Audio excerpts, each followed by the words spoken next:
Hey guys, welcome to the Dead Dreams Ranch. I'm Brian, and we are standing on the first time that I'm looking at the newest range that I am developing on the Dead Dreams Ranch.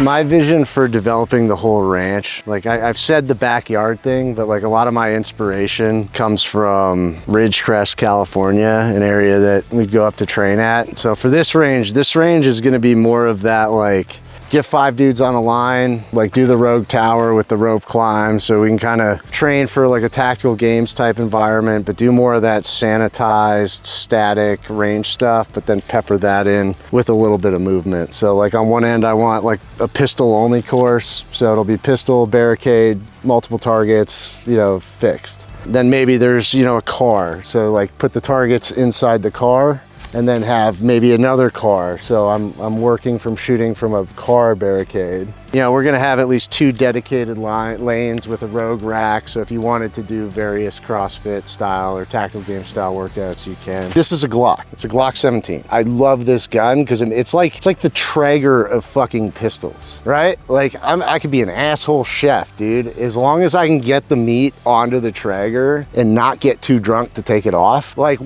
plus or minus 20%, like I'm gonna look like a rock star. And that's what Southwest did with this gun. They took a Glock 17, and which is like me going and buying like the finest cut of meat I can get at Walmart's white label. And then they turn it into like something I'd get at Dominic's Steakhouse, overpaying for a dinner with a girl that's way out of my league. And that's why I fucking love this gun. There's another one that they did. This one's comped and ported. They took a 19X. This one does have the Brock Ferris design handle. Not to take anything away from Southwest Precision, but yes, I paid retail for this gun, every modification. They ported, comped it. I haven't shot it. Super excited. Battle X2 is my favorite. And I don't have the frame for it because the frame's still getting done. This is also a Battle X2 from Southwest Precision, not the handle it's gonna go with their compensator. So I'm pretty excited. This is gonna be a pretty flat shooter too. I love their stuff. This is a pretty budget AR-10. It's a fucking ACI 10 multi. So this is probably 7.62, 308. ACI out of Winter Garden made this. I picked this up for like $1,000, right? There's gonna be a little bit of wobble, a little bit of play between the upper and lower. Probably not the best barrel. It's a full profile barrel, which I would hope so. It's a fucking 308. But yeah, like this gun comes in right at $1,000. I've got a semi-automatic 308. I paired this with like no shit, a Monstrum 106x24. I got off on Amazon. So I'm all in on this gun for like maybe $1,200. If I buy like $1,000 Ruger rifle, I'm probably not gonna outuse that gun in my lifetime. So what I might get with like a chromoly barrel or some other, like if you're doing it for accuracy, cool, makes sense. But most guys need $500 Diamondback 15. That's all you need. So this is my Southwest Precision Battle X2. I don't know what they call the port, but he ports the barrel right at the end. And then a custom hand grip. By custom, I mean it was like one of my friends with a fucking Dremel. It's pretty custom. Yeah, crude double undercut. And then I put a Magwell from Glock store. I think it cost me like $100, but I find that I'm a much better shooter with a Magwell, so I put them on every gun I can. But I think this is a perfect concealed carry gun for me, and it's about as small as I would ever want to go. Then the next gun that I call is like, I call it like your go to war gun. This would be like, I'm back in the Navy. I'm as cool guy in EOD tech in my head as, in real life as I am in my head. But this is like my go to war gun, Glock 17. Again, Brock Ferris design, custom fucking hand grip, which again, homie going at it with a Dremel. Or however they do it, I actually don't know how they do it. Maybe it's a heat gun. It's probably a Dremel. I heard it's a Dremel. And I don't remember the Southwest Precision upper, but I love the serrations, fucking, this is the gun you want when you're gonna go to war.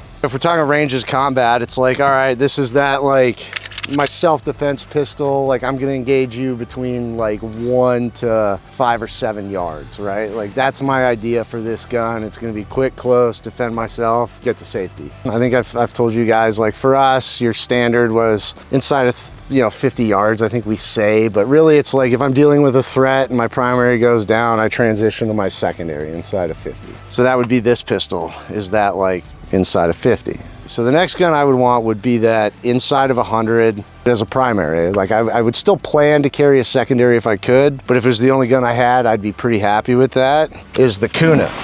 So same thing, 9mm, fucking super compact. I don't know anything about the specifics, like the fucking barrel length, who made the comp. I put a Halosun 510C because it's what they had in stock at the store. So this is like what I would be taking, you know, like this might be like that perfect truck gun, right? Like I still have a secondary if I want one, but this is a perfect blend between pistol sidearm and rifle primary. So this is the Daniel Defense M4A1. Yeah, the dead air fucking suppressor. Like this is my like 1 to 400 maybe, you know, 14.5-inch upper. You can get out to distance with this. You can do stuff close. I like the reflex. I'm not putting magnification on this rifle. If I need magnification at those distances, I'm gonna use a different caliber. So this gun's perfect. Inside 200, I definitely don't demag. I can take shots at further. This has backup sights because they came with them. So then it's like, what's that distance gun? And then like, what's my use case? Like I'm not a fucking sniper,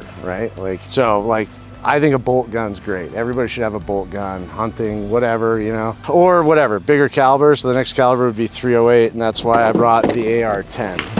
So I can do a lot of the same shit I can do with my AR-15 with this, pretty much everything, but it's gonna be heavier. This has that Monstrum 1 to 6, because I think that's all you need. You can shoot to 1,000 with a 6x mag. Like, I'm not saying you're gonna take the fucking hair off an Nat's ass, but generally if you could hit a car, you know? Most people could hit a car with limited training. So you're gonna have that caliber that has the energy at impact to take out the dude or fucking whatever, you know, maybe some material at closer. Then this, you could use as hunting. Like the only reason I bought it is because it was a cool gun and it was on sale at Bass Pro Shops in Destin, Florida. And it came with a 10-round magazine, and I didn't have a bolt mag or bolt gun that had a magazine that stuck out, and that looked cool to me, you know? Because like if I wanted to pretend I was gonna be a sniper, my sniper gun would have a magazine. Right? Like that takes your grandpa's hunting rifle and just instantly made it a tactical rifle. Yeah, but this is the, I don't know, Savage 110 tactical. I think it's in 6.5 Creedmoor. Yeah, I went through a 6.5 Creedmoor. This is the cheapest Vortex sight I could get off Amazon. I'm like not a tactical guy, but I like tactical stuff. I want to compete, whatever. Like what guns would I buy? This is what I would buy. So see the holes in the barrel? So why that's cool is I've never shot a gun that was ported. So he ported it like they would do like the 17C or the 19C straight out of Glock. They'll cut like that, port the barrel, compensate it. That's porting, this is compensating. I use them like interchangeably. So like the bullet goes out, slide goes back. That momentum makes the fucking gun tilt up, you know, and then it comes back. Next step when you come to the range, what are you doing? Well, I would say before I shoot any further, I need to fucking practice drawing and getting my sight picture, right? Like no sense in wasting ammo, you know, like doing that. I know I'm slow, so why don't I correct that before I start shooting some more? So sit here, dry fire, okay. You know, so do that. Okay, now it's starting to, you know, I'm warmed up, it's feeling right. Dot torture's pretty good. Enough people have reviewed dot torture. Everybody knows what fucking dot torture is, but it's like, you only have 50 bullets, which is like, you know, between $13 and $20, depending on where you are. Like you can hammer out a lot of the fundamentals, right? Like transitioning, mag changes, follow-up shots, you know, reestablishing grip.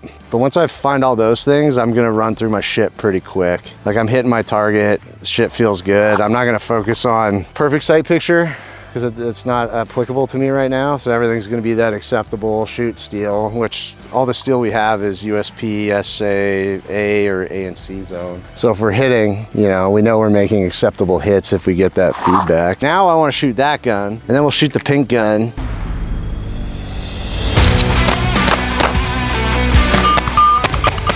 Like I've been shooting all these Olights, so getting that first sight is taking me a hot minute because I prefer this, or this is what I've been using. So getting that sight picture, not that it's bad, I'm just used to something bigger. So this is a 19, it started its life as a 19X, this started its life as a Glock 19. So these have the same barrel lengths. This one is ported and comp by Southwest Precision. This one's just ported by Southwest Precision. They were seeing about a 50% loss in velocity with their porting, which in my opinion is fucking negligible. To get that much performance from like a flat shooting gun for only 50 feet per second loss and velocity is like the best return on investment performance I think you can get on a pistol. So this is the Battle X2 slide from Southwest Precision as well, but it is not ported, and then it has Southwest Precision's compensator on it. So it's actually the first time I'm gonna shoot one of their comps. I have another one. I have a Glock 17 that they're currently working on that's gonna be my race gun, basically taking this ported and concept to a 17, so just a larger slide. The handle's the same.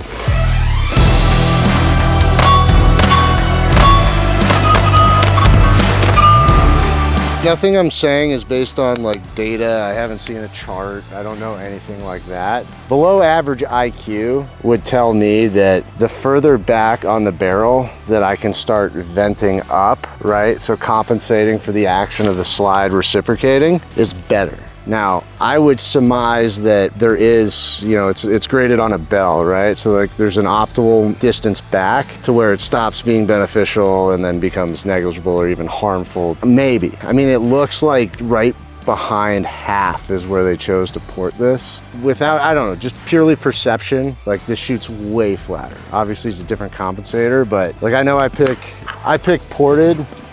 Yeah, so this gun by Southwest ported at the end, this is awesome for concealed carry. Like I get all the performance I want of ported versus compensator in a package, you know, Glock 19 package, which is, you know, you can make shots at distance confidently with this gun.